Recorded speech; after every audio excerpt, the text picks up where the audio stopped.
Hello, VOTOMS Robot fans. So, I really didn't expect to like VOTOMS so much, but these little Takara toys were so cool that, I'm going to get every one of their castings eventually. And I actually watched the entire, first season of the cartoon TV show. And now I just like anything about VOTOMS. I like the idea of a walking tank, I guess. So, anyways, search results will come up with this eventually. It's a super deformed version of the Scopedog in the Melquiya colors. I can't find any information as to what the Melquiya army is. Obviously, it's in the TV show, but I forget if they're good guys or bad guys. Anyways, it's saying this thing, when it's finished, is only 45 millimeters tall. So I think this is actually a life-size drawing. So that's interesting. The brand is called Cavico, and Sunrise owns VOTOMS, so that's why there's a sticker there. It's going to be 4 sprues or runners there. Recommended for 15-year-olds and up. So I know they have a green version of this, but this was the one I could get cheaper. I'm pretty sure mold-wise it's the same as the first green version. This is number 12 in the series. So I guess there must be 12 VOTOM figures out there already, or correct me if I'm wrong. Alright, so on the inside of this card piece we have the simple instructions. Alright, I think I'm going to build the thing first, and then after I build it, I'm going to strip it down and paint it. Because I'm going to try to get it to look like this, which I believe is what it was like in the TV show. Alright, so let's take a look here. The sprues are held together with these little plastic bits.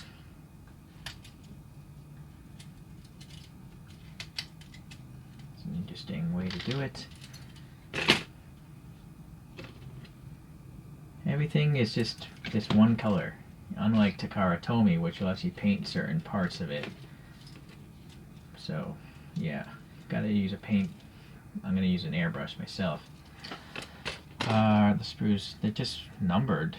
I don't even see the sprues saying A, B, C, D. It's just literally 1 through 43. There's 43 parts in this whole kit, so pretty simple, really. Alright. So you can obviously fast forward.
Alright, you see it went together relatively okay. It's just the parts are so small, it's hard to actually grip them.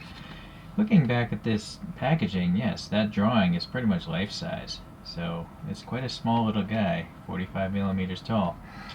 This little extra piece is a little kickstand, which I think is quite necessary because the thing has such small feet. I mean, I guess you could balance it. Let's see here.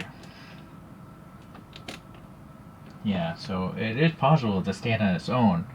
But if you're going to be moving this thing around a lot, you probably just want to put this little tripod's third leg here. And then it's a little bit better, although maybe it's worse. What I don't know is why is it in the middle? It should be in the back. Or maybe it can go in the back actually, because there is still a notch here underneath this armor. Yeah, I'm going to put it in the back, and I think they'll make it spread out more. So the legs, they do articulate all the way back, by the way. So if you want to do the crouch down mode, you could, you know, just have it rest, but for me I'm going to have it standing. I only wish it had two other things. First, it should probably have a little pilot in there. That would have been cool. And then second, it would have been cool if this little you know, hatch was actually hinged. Right now it's just resting in there. And yeah, I think it could have been possible to have a hinge, you know, but now you'd have to use some poster putty to, you know, mount it in the up position or glue it in place permanently, but I think I'd rather not do that. So it clearly needs some paint, some basic paint, and I've come to realize this area here, you know, is a different color, but it's not a different piece of plastic, so it's almost like I really just have to hand paint all the gray onto this guy. And luckily the visor is a separate piece, so I can paint that silver separately, and same with the antenna and all that stuff. But the actual body part, you know, I probably want to either spray this some matte, or if I want to cover up the sprue cuts, I'll actually have to paint this purple first. So I'm not going to make you watch me paint stuff. That's boring, right? So I'll come back and we'll see how it ends up looking. And there we are. I didn't paint the body. I just you know, obviously painted the silver bits up top, and then the grayish color that is painted, but the actual purple is just the raw plastic. Now, if you guys decide to build this kit, I will make note, you have to prime this if you expect paint to stick to it. You'll see, if you see really close, this plastic is so smooth, this paint kept on falling off, and so that's why it's rough. I probably had to cover this like 20 times, well, alright, maybe 5 times, and that's why it's all, you know, it's not smooth. I was too lazy to mask it off and airbrush it. But up here on the antenna, you know, if you rub it, well, the paint's a lot drier now, it's been a few days, but yeah, I would recommend you actually, you know, use primer to make it stick to the plastic better. But I'm too lazy to take it apart now, and it's a battle tank, so I figure it can look worn anyways. I just have some poster putty mounting it here. I just had to get rid of the kickstand, and you'll see here, even the seat, you know, although I painted it, yeah, that paint just flakes off because it's so slick. So no primer. I did it the amateur way, I'm aware of it, but I don't have a figure to put in that guy anyway, so I don't really care so much. Alright, so here's the original, you know, Takara one. You'll see the purple shades are quite different. And then I thought I'd just throw out some other deformed robots. So I have a Wall-E here, and then I have a little really super deformed Gundam. I have an actual Scopedog, and that's from Bandai, I believe, at Gashapon. I don't know who makes this Megatron. And this is another Bandai of the evil version of R2-D2. I don't know what the droid is called though.